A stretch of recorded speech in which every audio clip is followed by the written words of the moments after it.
మనకు ప్రార్థన కొరకై బైబిల్లో నుంచి కొలస్సీలకు రాసిన పత్రిక. పౌలు కొలస్సీలకు రాసిన పత్రిక 4వ అధ్యాయం.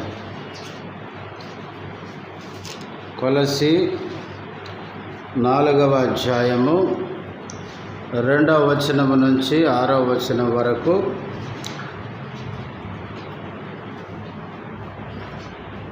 అందరము కలిసి చదువుకుందాం. కొలస్సీలకు రాసిన పత్రిక 4వ అధ్యాయము 2 నుంచి 6వ వచనం వరకు కలిసి అందరం చదువుకుందాం. ప్రార్థన యందు నిలకడగా ఉండి కృతజ్ఞత గలవారై దాని యందు మెలకువగా ఉండుడి. మరియు నేను బంధకములలో ఉంచబడుటకు కారణమైన క్రీస్తు మర్మమును గూర్చి నేను బోధింపవలసిన విధముగానే ఆ మర్మమును వెల్లడిపరచునట్లు వాక్యము చెప్పుటకు అనుకూలమైన సమయము దేవుడు దయచేయవలనని మా కొరకు ప్రార్థించుడి. సమయము పోనీయక సద్వినియోగము చేసుకొనుచు సంఘమునకు వెలుపటి వారి ఎడల జ్ఞానము కలిగి నడుచుకొనుడి. ప్రతి మనుషునికి ఎలాగో ప్రత్యుత్తరం ఇవ్వవలెనో అది మీరు తెలుసుకొనుటకై మీ సంభాషణ ఉప్పివేసినట్టు ఎల్లప్పుడూ రుచిగలిదిగాను కృపాసహితముగాను ఉండనీయుడి. ప్రార్థన చేసుకుందాం. ప్రేమ కలిగిన మా పరలోకపు తండ్రి, పరిశుద్ధుడమైన దేవ, యేసుక్రీస్తు నామములో వందనములు స్తోత్రాలు చెల్లిస్తుంటున్నాం. అద్భుతాలు ఆశ్చర్యకార్యములు జరిగించు దేవుడవు తండ్రి, నీకు స్తోత్రాలు. ఇంతవరకు పాటల్లో మీరు చేసిన సహాయముకై స్తుతిస్తుంటున్నాం. మేము ప్రార్థనలో ప్రవేశించక మునుపు ప్రార్థన కొరకై చదవబడిన వాక్య భాగములో నుంచి మాతో మాట్లాడుతూ రండి. మీ వాక్యము చేత మేము పురికొల్పబడిన వారమై కొంత సమయం నీ సన్నిధిలో ప్రార్థించడానికి సహాయం చేయండి. నీ దాసుడు బలహీనుడు, బలపరచుము. నీ మహిమ కొరకు నీ దాసుని వాడుకునమని మా ప్రభు రక్షకుడైన యేసయ్య ఘనమైన నామములో స్తుతించి ప్రార్థిస్తున్నాము తండ్రి, ఆమేన్.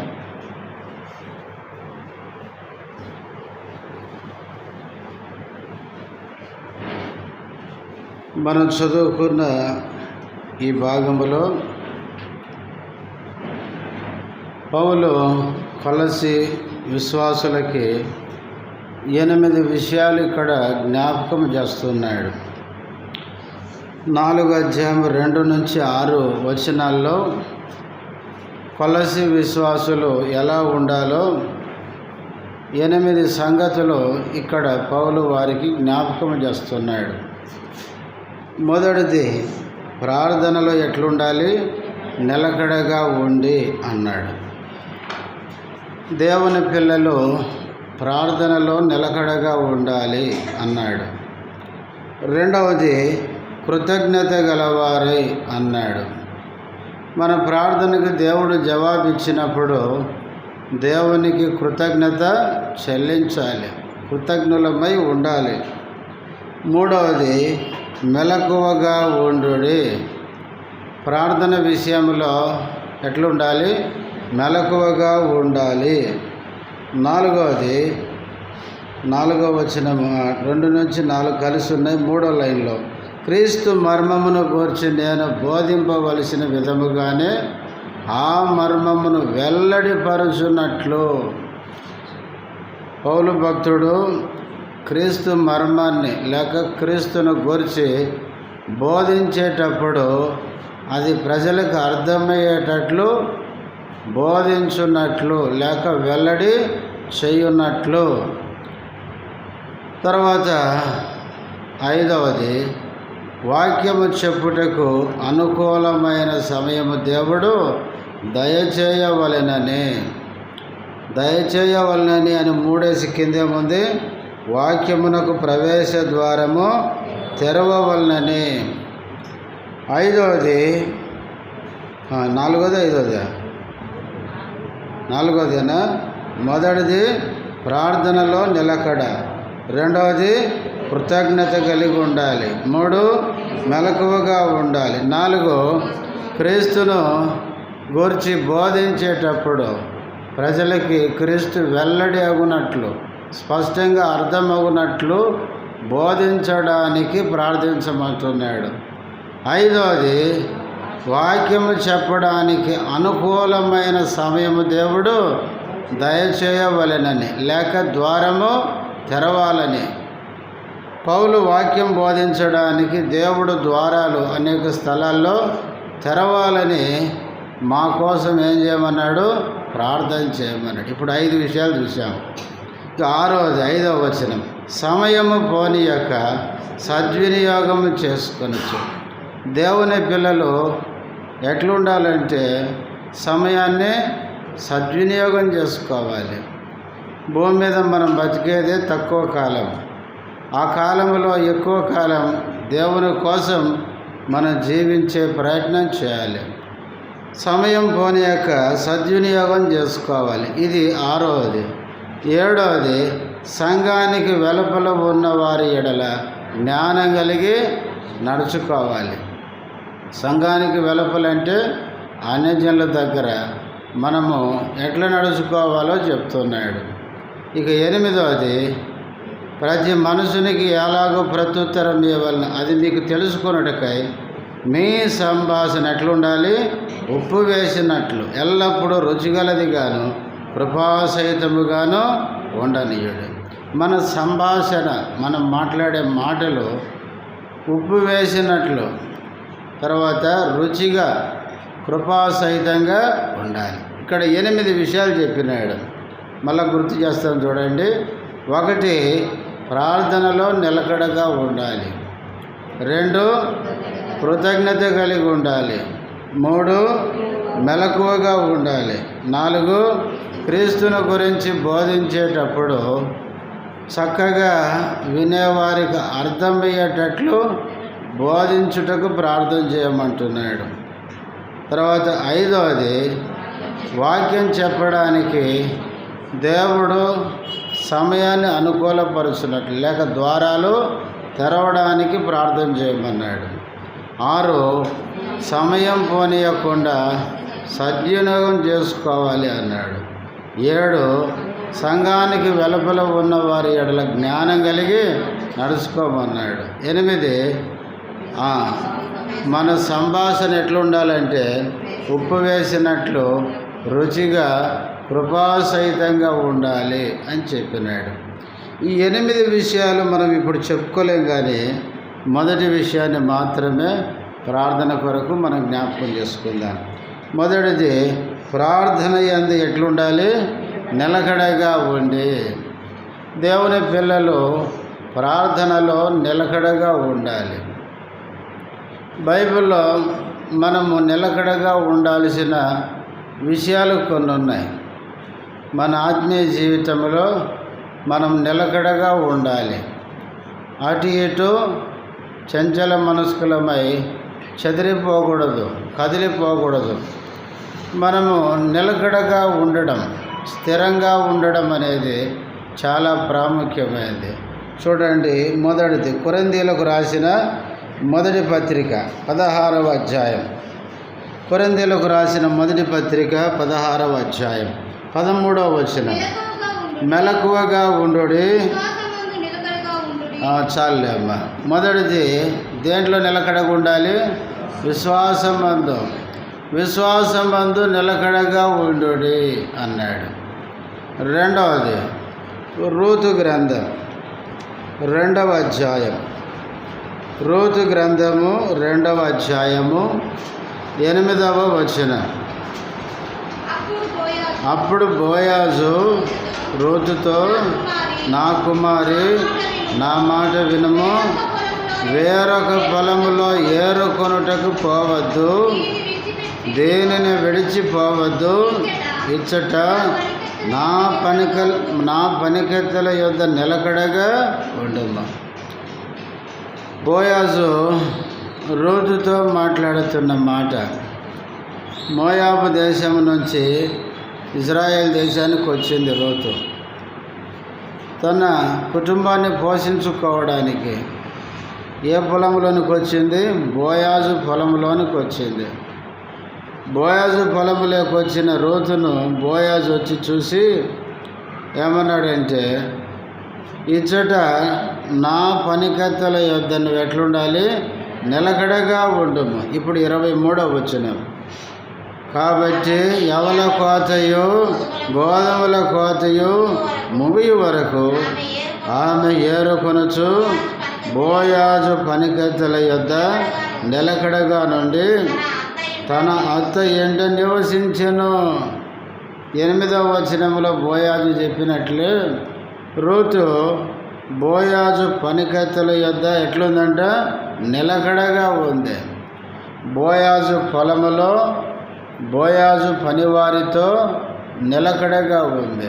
బోయాజు పొలము అనేది సంఘాన్ని చూపిస్తుంది. దేవుని పిల్లలు రెండవదిగా ఎక్కడ నిలకడగా ఉండాలంటే సంఘములో మనం ఎట్లుండాలి? నిలకడగా ఉండాలి. మూడవది యోబు గ్రంథం 2వ అధ్యాయం.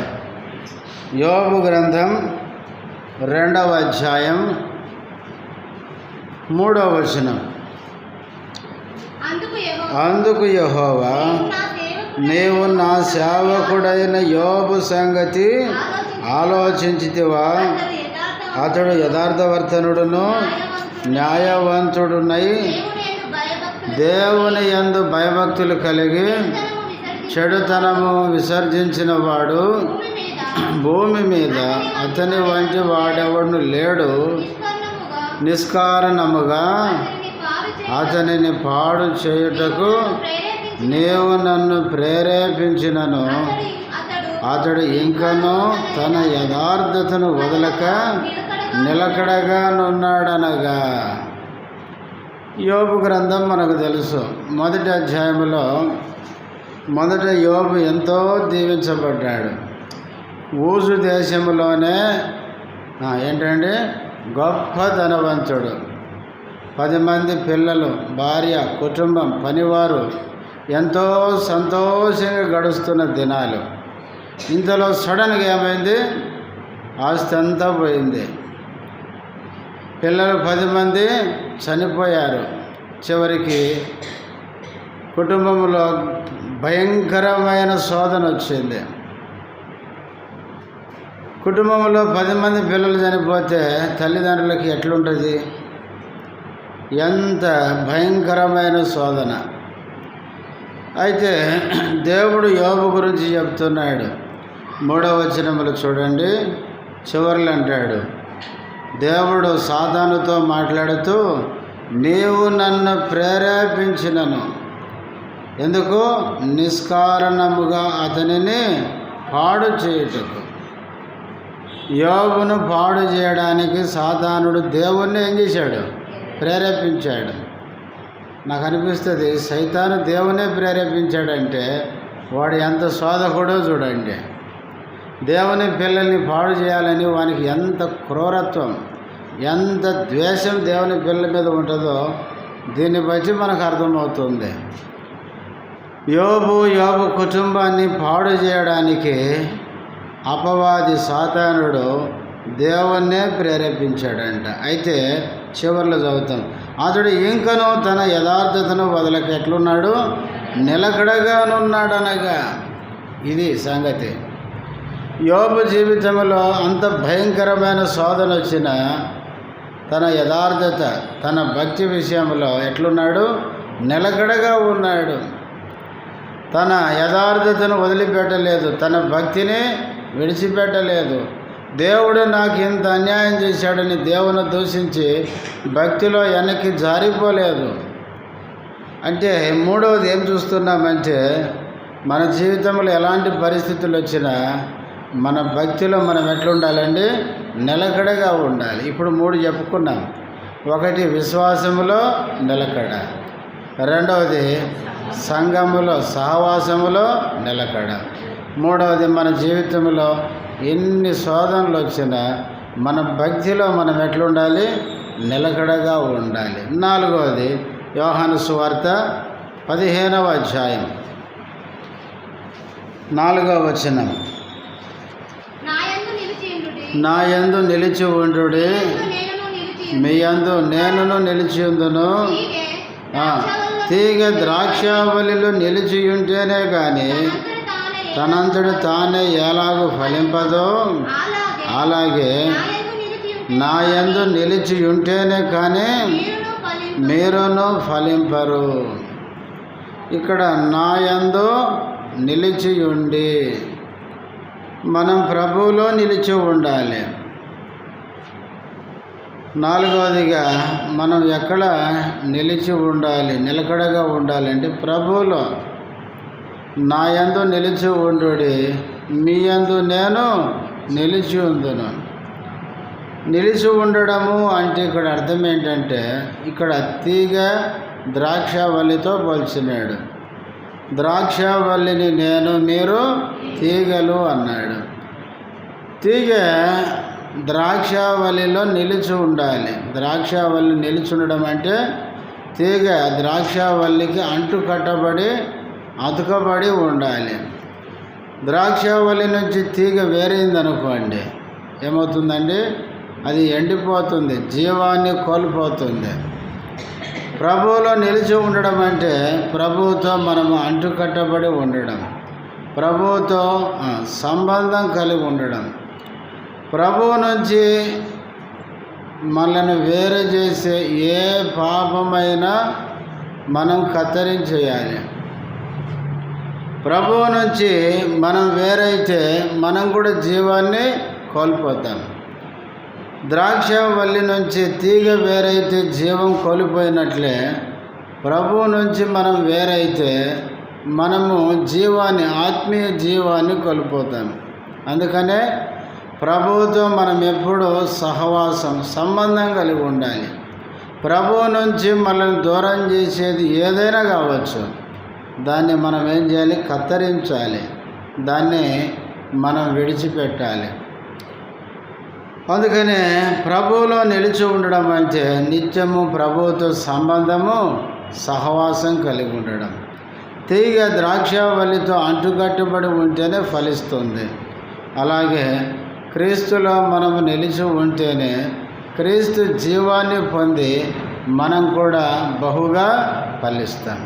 8వ వచనములు అంటాడు, మనము బహుగా ఫలించుట వలన మన తండ్రి ఏం చేయబడతాడు? మహిమపరచబడతాడు.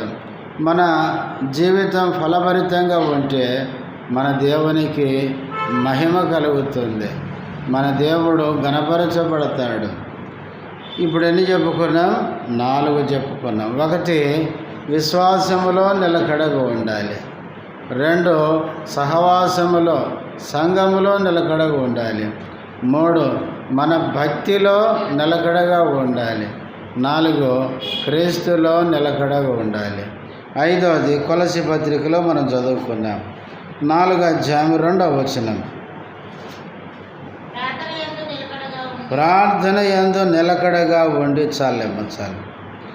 5వదిగా మనము దేంట్లో నిలకడగా ఉండాలంటే ప్రార్థనలో మనం ఎట్లుండాలంటే నిలకడగా ఉండాలి. ప్రార్థనలో నిలకడగా ఉండడం అంటే మనం ఎల్లప్పుడూ ప్రార్థన యందు ఆసక్తి కలిగి ఉండాలి. ఆది సంఘములో ఎట్లా ప్రార్థన ఎడతెగక ఉండిందో అట్లా మనం ఉండాలి. చూడండి, మనకు తెలిసిన వచనాలే మళ్ళీ గుర్తు చేసుకుందాం. అపోస్తలుల కార్యములు 1వ అధ్యాయం 14వ వచనం.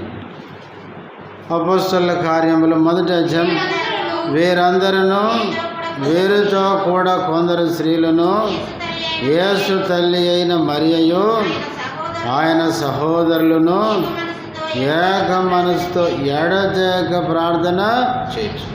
ఎడతెగక అనేది చూడండి, అదనమాట నిలకడగా ఉండడం అంటే.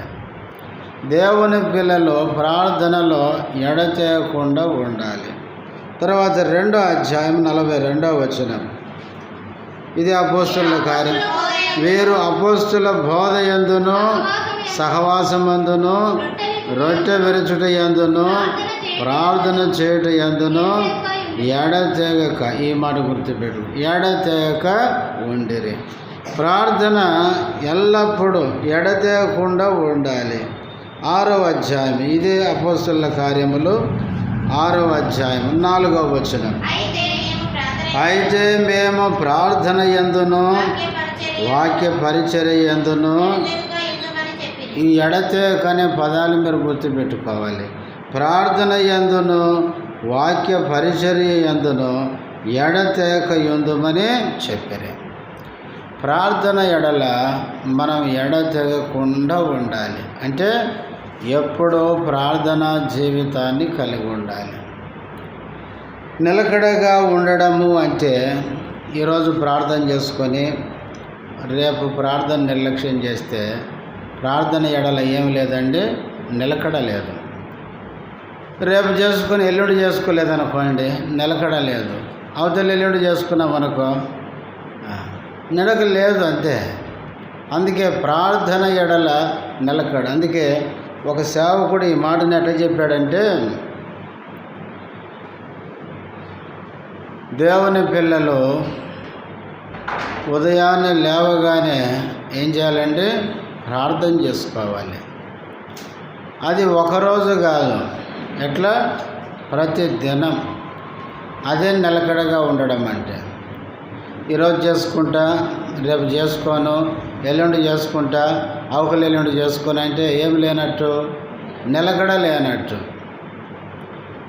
మనము ఏమి తీసుకుంటున్నా దేవుడు మనకిచ్చిన దాని కొరకు ఏం చేయాలి? దేవునికి ప్రార్థన చేయాలి, ప్రభువుకు స్తుతి చెల్లించాలి. అంతేకాదు మనం బయటికి వెళ్ళేటప్పుడు ఏం చేయాలండి? ప్రార్థన చేసుకునే అలవాటు మనకు ఉండాలి. మనము ఏదైనా పని చేసేటప్పుడు ఒక్క మాట అయినా ప్రార్థన చేసుకునే అలవాటు మనకు ఉండాలి. ఇదే ప్రార్థన ఎడల నిలకడగా ఉండడం. అందుకే నేను ఒకసారి చెప్పాను మీకు, మనం పని చేస్తే అది కొంతవరకే చేస్తాం. ప్రార్థించి ఆ పని భారాన్ని ప్రభువుకి అప్పగించి ప్రార్థిస్తే ప్రభు మనం చేయలేని పని మనతో చేయిస్తాడు. చాలాసార్లు మనం ఏం చేస్తామంటే మనము ప్రతిదానికి ప్రార్థన చేయం. ఎందుకులే, ఏం మనమేగా చేసేదంట, మనమే చేసేది. కానీ మనం చేయగలిగింది మనం చేస్తాం. మనం చేస్తే ప్రార్థించి ప్రభు మీద ఆధారపడి పనిచేస్తే మనము చేయలేనిది దేవుడు మనతో చేయిస్తాడు. అందుకనే మనం ఎల్లప్పుడూ ప్రతి చిన్న విషయానికి దేవుని దగ్గర ఏం చేయాలి? ప్రార్థన చేయాలి. ఉదయం లేవగానే ఆ దినమంతటి కొరకు ప్రభు సహాయం కొరకు ప్రార్థన చేయాలి. మనం ఏదైనా ఒక పని ఆరంభించేటప్పుడు ఒక్క మాటైనా మనసులో ప్రార్థన చేసుకొని ఆ పని ఆరంభించాలి. మనం ఎక్కడికైనా వెళ్తున్నప్పుడు ఒక మాట ప్రార్థన చేసుకొని మనం బయలుదేరాలి.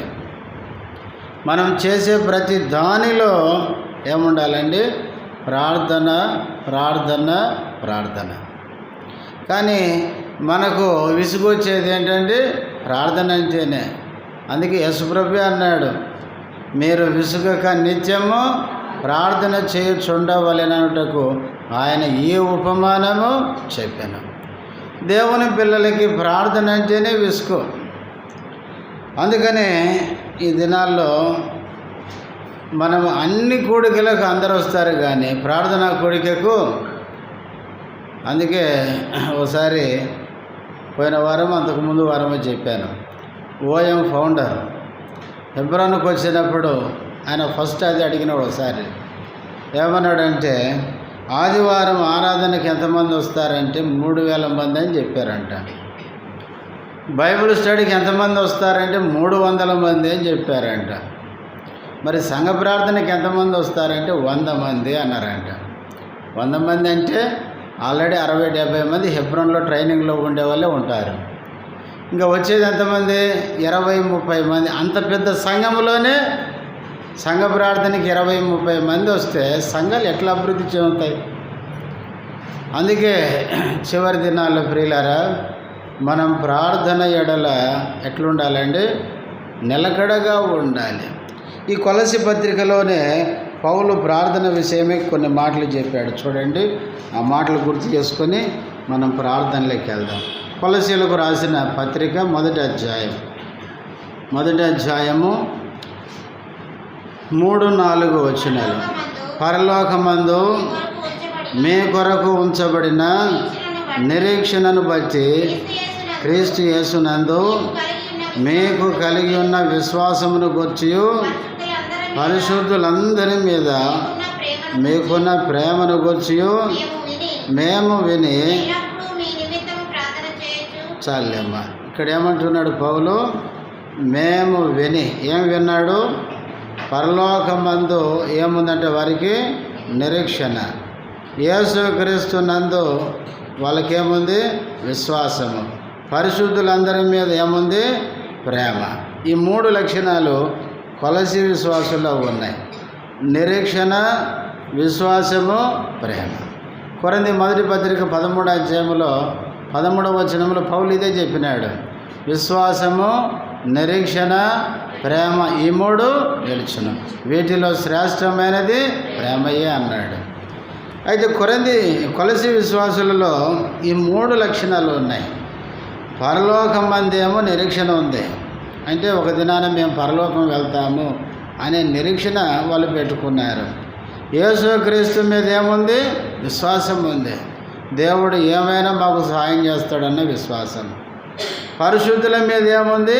ప్రేమ ఉంది. దేవుని పిల్లల మీద మనకు ప్రేమ ఉండాలి. ఇది పౌలు విని వారి కోసం ఏం చేస్తున్నాడు? ఎల్లప్పుడూ ప్రార్థన. అప్పుడప్పుడు కాదు. అదే నిలకడ అంటే అర్థం ఏంటంటే ఎల్లప్పుడూ చేసేది అని.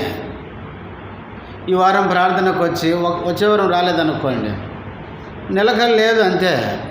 మళ్ళీ వచ్చే వారం వచ్చామనుకోండి, ఆ తర్వాత మళ్ళీ రాలేదనుకోండి, అర్థం ఏంటంటే మనకు ప్రార్థన ఎడల నిలకడ లేదని. అందుకే కొలసీ సంఘములు అట్లాంటి వాళ్ళు ఉన్నారు. వస్తారు మళ్ళీ రారు, మళ్ళీ వస్తారు మళ్ళీ రారు, మళ్ళీ వస్తారు మళ్ళీ రారు. ఇట్లా నిలకడ లేని విశ్వాసులు ప్రార్థన ఎడల కొంతమంది ఉన్నారు. అందుకనే పౌలు కొలసీ సంఘానికి ఉత్తరం రాస్తూ ప్రార్థన యందు ఏముండాలి? మీకు నిలకడ. ప్రియులారా, ప్రార్థన ఎడల మనకు నిలకడ ఉండాలి. అందుకే పౌలు కొలసీ విశ్వాసులకి పత్రిక రాస్తూ మీలో ఉన్న ఈ 3 లక్షణాల గురించి నేను విన్నప్పుడు మీకోసం నేనేం చేస్తున్నాను? ఎల్లప్పుడూ ప్రార్థన. తర్వాత ఇదే కొలసీలకు రాసిన పత్రిక మొదటి అధ్యాయం 12వ వచనం చివరి భాగాన్ని చదవండి. చివరి భాగం 12వ వచనం చివరిలో ఉంది. తేజోవాసులైన పరిశుద్ధుల స్వాస్యములో పాలువార మగుటకు మనలను పాత్రులనుగా చేసిన తండ్రికి మీరు కృతజ్ఞతాస్తుతులు చెల్లింపవలనియో బతిమాలుకోవడం అంటే ప్రార్థనే. ప్రార్థనకుండే మరో పర్యాయ పదమే బతిమాలుకోవడం. పౌలు దేవుణ్ణి ఏం చేస్తున్నాడంటే బతిమాలుకుంటున్నాడు. బతిమాలుకోవడం అంటే ప్రార్థన చేయడం. కాబట్టి పౌలు కొలసీ విశ్వాసుల కోసం ఎల్లప్పుడూ ప్రార్థన చేస్తున్నాడు. వాళ్ళ కోసం దేవుణ్ణి బతిమాలుకుంటున్నాడు.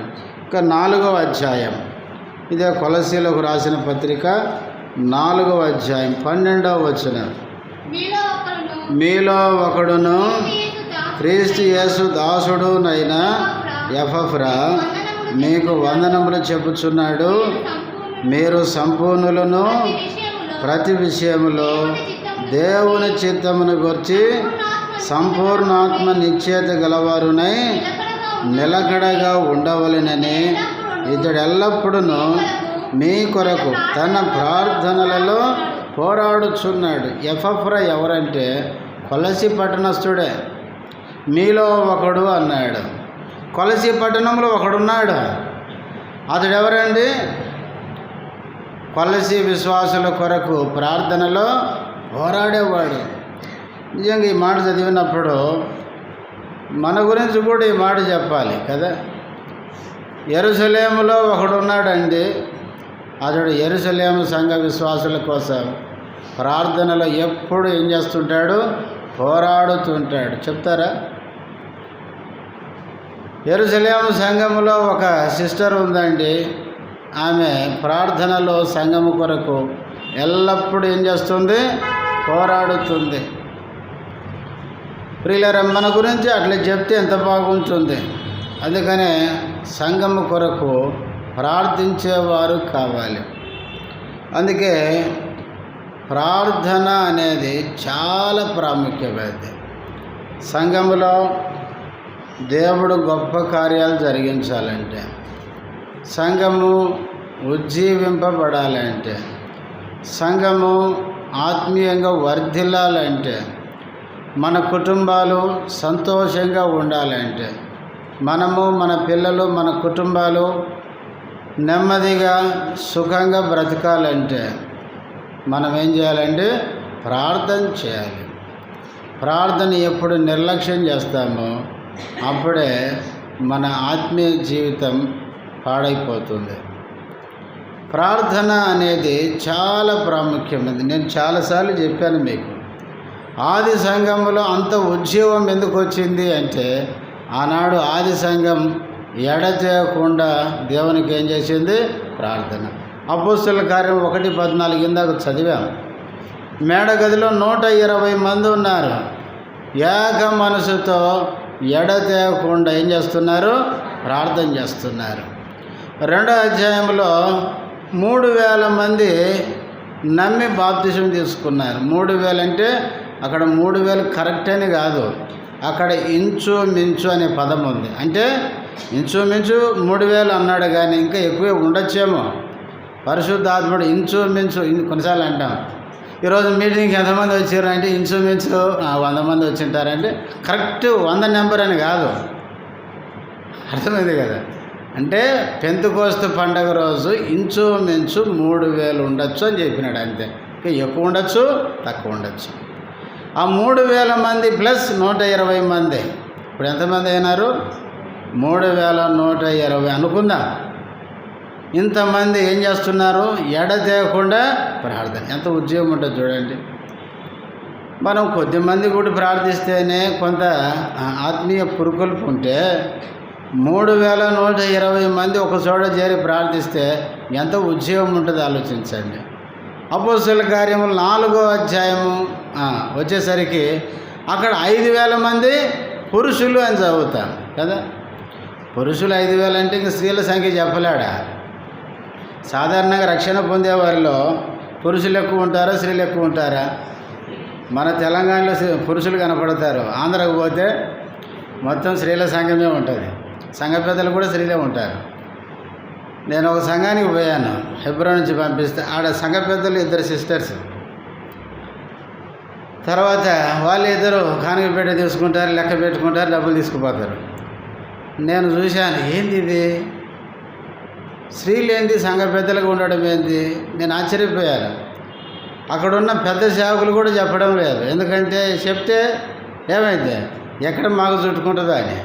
తర్వాత నేను మెల్లమెల్లగా వాళ్ళతో మాట్లాడి వాళ్ళకు దేవుని వాక్యాన్ని చెప్పి, దేవుని వాక్యము ద్వారా వాళ్ళకి కొన్ని విషయాలు బోధించిన తర్వాత, మీ ఇద్దరు సంఘ పెద్దలుగా ఉండడం సరైంది కాదు, దేవుని పని చేయడం ముఖ్యమే. భక్సింగ్ గారు ఒక పుస్తకంలో రాశాడు, దేవుని నివాస స్థలం అని ఒక పుస్తకంలో ఏం రాశాడంటే, దేవుని సేవ చేయడం ముఖ్యం కాదు, దైవ క్రమంలో చేయడం ముఖ్యమని రాసినాడు. సేవ అందరూ చేస్తారు, బైబిల్లో ఉన్న దైవ క్రమంలో చేయాలి. అందుకే భక్సింగ్ గారు ఆ పుస్తకంలో నిర్గమకాండం చివరి అధ్యాయంలో ఉన్న కొన్ని పదాలు, కొన్ని మాటలు ఆయన అక్కడ రాస్తూ వచ్చినాడు. యెహోవా మోషేకు ఎలాగో సెలవిచ్చెను, యెహోవా సెలవిచ్చినట్లు మోషే చేసి, ఆ పదాలు పదే భక్సింగ్ గారు కోట్ చేసినాడు. అంటే దేవుడు సెలవిచ్చినట్లు చేసేదే దేవుని సేవ. మనకు దోచినట్లు చేస్తే అది దేవుని సేవ కాదు అన్నాడు. కనుక నేను వాళ్ళ కూర్చోబెట్టి చెప్పిన తర్వాత చివరికి వాళ్ళు 2 బ్రదర్స్ ఉంటే వాళ్ళకి మిగతా అన్ని అప్పచెప్పి తర్వాత వాళ్ళు పక్కకు ఉన్నారు. కాబట్టి రక్షణ పొందే వారిలో ఎక్కువ స్త్రీలే ఉంటారు. అందుకేనేమో పురుషుల సంఖ్య చెప్పినాడు ఆడ. పురుషులు ఎంతమంది అన్నాడు? 5,000 మంది. 5,000 మంది పురుషులు అంటే ఇంకా స్త్రీలు ఎంతమంది నమ్మింటారు? అయితే ఈ 5,000, ఈ 3,000, ఈ 120 ఇంతమంది 4 అధ్యాయములు ఏం చేశారు? ఏక మనసుతో ప్రార్థన చేశారంట. ఏక మనసుతో వారు బిగ్గరగా దేవునికి మొరపెట్టారు. అప్పుడు భూమి ఏమైందంట? కంపించిందంట. భూమి కంపించిందంటే భూకంపం వచ్చింది. వాళ్ళ ప్రార్థన విని దేవుడు భూమిని కదిలించినాడు. కాబట్టి ప్రియులారా, ఆ రోజుల్లో ఆది సంఘములో అంత గొప్ప కార్యాలు ఎందుకు జరిగినాయి అంటే ఆనాటి ఆది సంఘం ప్రార్థన పట్ల నిలకడ తెగకుండా వాళ్ళు ప్రార్థన చేశారు. ఏ చిన్నది జరిగినా వెంటనే అందరూ కూడా వచ్చి ప్రార్థించేవారు. అందుకే ఆది సంఘం ఉజ్జీవింపబడింది. ఆది సంఘంలో ఆత్మలు చేర్చబడ్డాయి. ఆది సంఘం ఎంతో అభివృద్ధి. బైబిల్లో చూడండి, 120 నుంచి 3,120, 3,120 నుంచి 5,000 పురుషులే అనుకుందాం. ఇప్పుడు 8,120, 8,120 తర్వాత ఇంకా అపోస్తలుల కార్యాలు చూస్తే సంఘము కాదు, సంఘములు అని చదువుతాం. బహువచనం అంటే కొన్ని సంఘాలు ఏర్పడ్డాయి. ఎందుకంటే దేవుని పిల్లలు ఆ విధంగా ప్రార్థన చేశారు. కాబట్టి ప్రియులారా, ప్రార్థన యందు మనం ఎట్లుండాలంటే నిలకడగా ఉండాలి. ప్రార్థనలో మనము నిలకడ లేకపోతే, ప్రార్థించాల్సిన మనమే నిలకడ లేని వాళ్ళమైతే ఇంకా అన్యజనులు ఎట్లా మారుతారు చెప్పండి? అందుకే అన్యజనులు రక్షణ పొందాలంటే సంఘముగా మనం ప్రార్థన చేయాలి. మనం ప్రార్థిస్తేనే అనేకులు రక్షించబడతారు. ఒక్క మాట చదివి ప్రార్థనలోకి వెళ్దాం. తిమోతికి రాసిన మొదటి పత్రిక, తిమోతికి రాసిన మొదటి పత్రిక మొదటి 2 వచనాలు.